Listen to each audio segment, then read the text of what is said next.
Union Home Minister Amit Shah is holding a high-level meet over the blast near Red Fort in New Delhi, which killed at least 8 people and injured several others.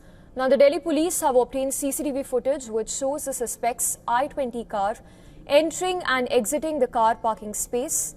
A case has been registered in connection with the blast under the Unlawful Activities Prevention Act, UAPA, which is India's main anti-terrorism law.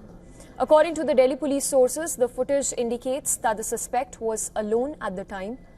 Delhi police investigation also reveals that the I-20 car involved in the blast was parked near Red Fort 3 hours prior. Also, the CCTV footage shows how it entered parking at 3:19 p.m., exited at 3:48 p.m. into the crowded area. Also, according to official quoted by news agency PTI, the Delhi police has detained the car owner, identified as Mohd Salman, in Haryana's Gurugram. The official has added that during the investigation and the questioning that followed, Salman said that he sold his car to a person in Okhla named Devender. Later, the car was again sold to someone in Ambala. The police is now tracing the very people.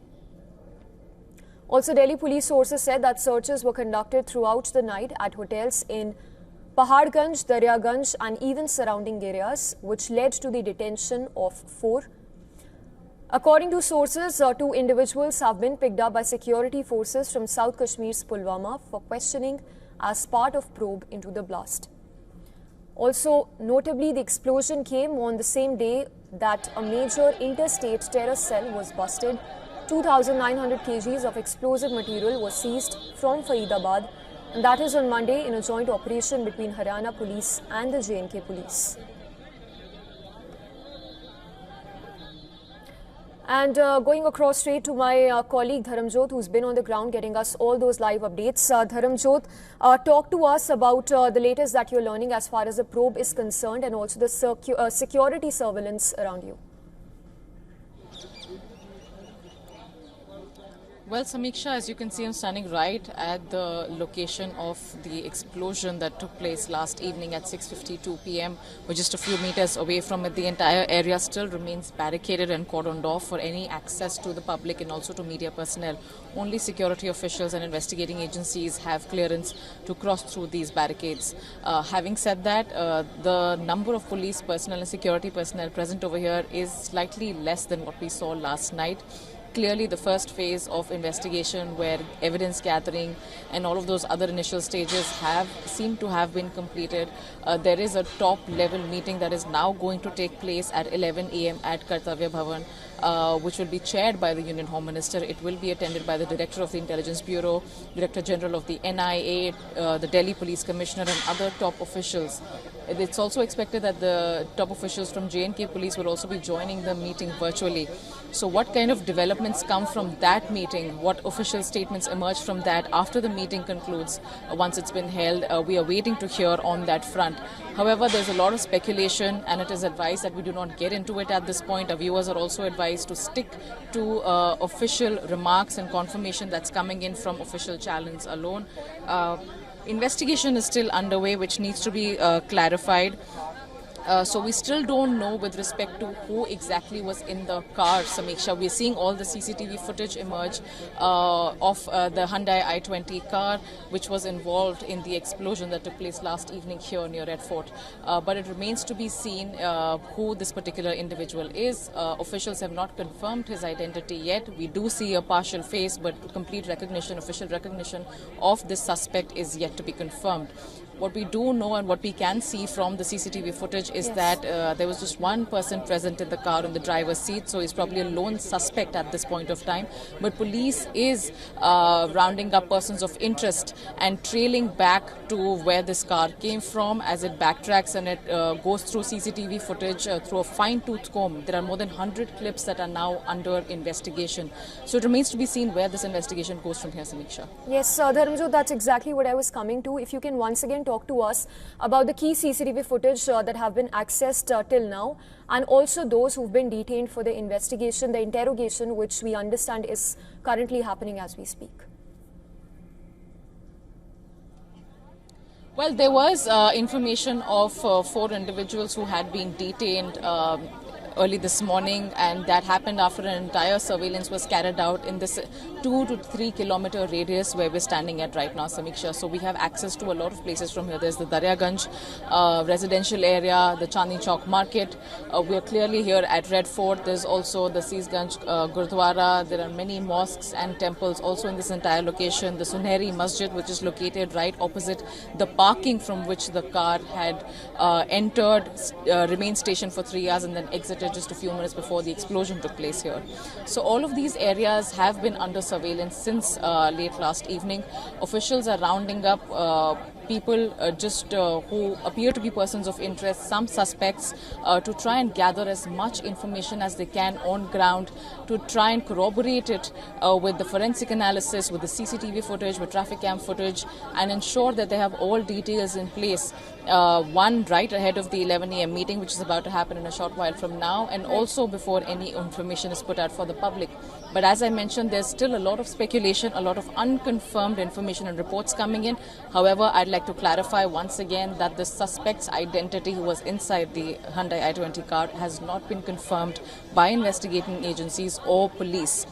With respect to civil administration here, Samiksha, I'd like to point out that a notification was put out saying that the Red Fort will remain closed to the public till the 13th of November. The Red Fort metro station, which is just a few meters from here, is also closed today. We do not know yet if it will be open tomorrow, but as of today, it remains closed.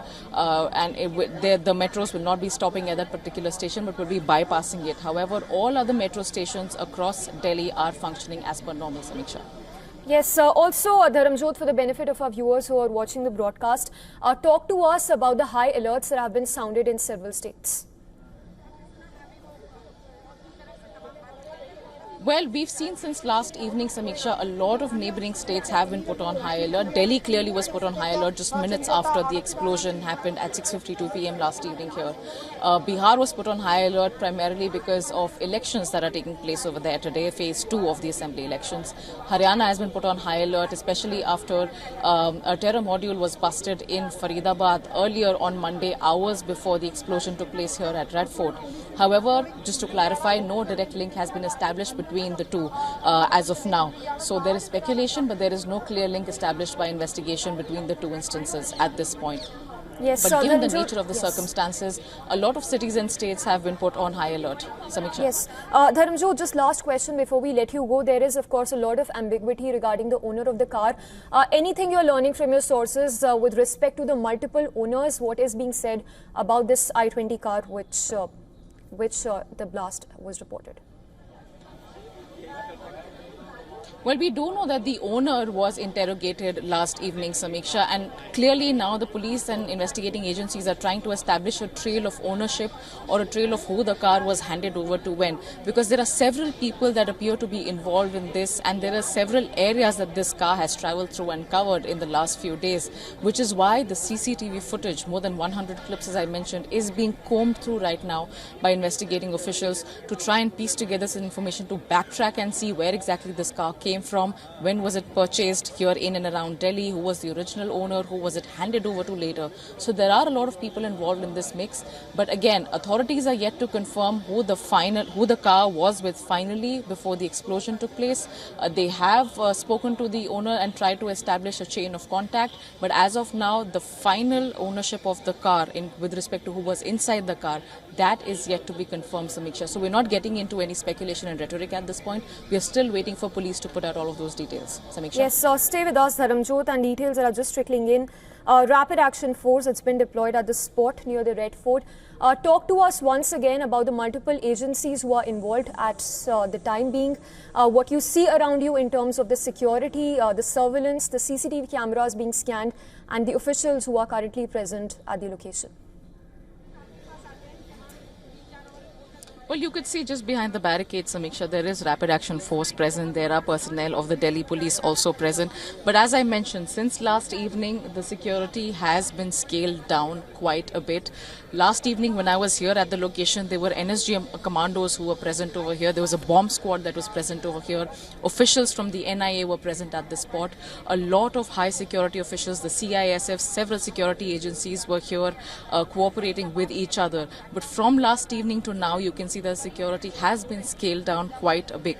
As I mentioned, the initial stage of gathering evidence, all of that was completed last night. All of it is now under investigation. They're probing through every possible angle. As the Union Home Minister Amit Shah also pointed out, that no angle is out of out of bounds for investigation. So whether it is a possible terror angle, whether it is something else, whether it's a plot, whether it's a domestic, we do not know any of that yet, but all of these angles are under investigation at this point. But again, even though security has been scaled down here on the ground, Samiksha, there is still no access granted to the public. There's no access to the media. As you can see, there's a final line of barricade beyond which even the media cannot go. So we just have a lot of security personnel and the RAF present over here at this point. But again, the NSG commandos who were here, the bomb squad that was here, all of that has been cleared out after late last evening. Samiksha? Yes, so stay with us, Dharamjot. Breaking inputs are just trickling in. This is a source-based information that is just coming in. The suspected driver of the I-20 car involved in the blast near Red Fort in New Delhi has now been identified as per sources. The driver, as per sources, has been identified as Dr. Umar, who was employed at Al Falah Medical College in Faridabad. He's an alumnus of Government Medical College, Srinagar, and worked as a senior resident at JMC Anantnag before leaving for the national capital. Sources even suggest that Dr. Umar is originally from Jammu and Kashmir's Pulwama and was reportedly a close associate of Dr. Adil, both allegedly part of a radicalized doctors group that was very much active on encrypted Telegram channels. So this is the latest that's coming in, source-based information that the suspected driver of the car involved in the blast near Red Fort in New Delhi has been identified. It's said that the person has been identified as Dr. Umar. Let's go across to my colleague Idris, who's getting us those breaking inputs. Idris, give us more details. Well, yes, security forces, our sources in the security forces have confirmed to us that one of the doctors who has been absconding from the last many days after there was a major bust of 3 doctors who were arrested by Jammu and Kashmir police with the help of Haryana police and UP police. Now they've said that there is one doctor whose name is Dr. Umar, who's been absconding, and there has been a search going on for him for a couple of days. The picture that has also come from one of the CCTV footages is showing his face. That is what the sources in the security have told us so far, that it looks like it is him. But it's not confirmed yet whether he's killed in the attack or whether he was present at the location. But what we know is that he was a part of the group which was associated with Jaish-e-Mohammed. As we know that Dr. Adil Rasar, who was the first doctor who was arrested from Saharanpur by Jammu and Kashmir police, and after that there were multiple arrests which also included 2 doctors, which also included one lady doctor from Uttar Pradesh. So a big nexus of doctors involved in terror activities in Jammu and Kashmir, and now there are sources in the security who confirmed that it could be Dr. Umar, who is seen in one of the CCTV footages. And we are also, let me tell you that right now in South Kashmir, Pulwama district, where from this doctor belongs, so far Jammu and Kashmir police has not really confirmed the veracity of the news, whether he was there or whether he's still at large. Right. But that we'll have to wait and watch for. Yes, Idris, stay with us. Let's quickly go across to Dharamjot as well, who continues to be with us. Dharamjot, that's the focus here. Dr. Umar, anything that you are learning from your sources with respect to the CCTV footage and Dr. Umar, who is apparently being said was the driver of the I-20 car? Well, Samiksha, as Idris rightly pointed out, there is a question mark on it. This is source-based information at this point. As we've been seeing from the snapshots of the CCTV footage, there is one particular image, if we could bring that up on our TV screens again, where you could see a partial face out of the driver's seat in one of those screen grabs. But again, the police is yet to confirm if the photograph of Dr. Umar that they have otherwise identified, if he is the same person sitting inside the vehicle. Sources have been suggesting that it is the same person. person, but we're still waiting for an official statement from police and investigating agencies. There is some information coming in that we will get more clarity on this from the official front after the high officials meeting that will be chaired by the Home Minister Amit Shah, which is scheduled to begin at 11 a.m. So once that meeting is over, there are going to be more developments that will trickle in from official channels. But again, source-based information is suggesting that Dr. Omar could possibly be the suspected driver in the Hyundai i20 which exploded here last evening. Again, we are waiting for an official statement to confirm his identity, but we do know that he belongs to Pulwama, as Idris rightly pointed out, and then he left for Delhi a few days ago. But how this entire nexus pans out, who was talking to whom at what point, what was the original plan, if at all there was one, what was the trigger point, the nature of the blast, the scale of it, what was involved in the blast, all of these are still unanswered questions at this point, Samiksha. So we're waiting clarity from official channels on that front. Right, Dharamjot and Idris, thank you for getting us all those details. So, question mark regarding the nature of the blast and also, of course, whether Dr. Omar is still on the run or he was killed in the blast last evening. To stay up to speed with the latest news, download the WION app and subscribe to our YouTube channel.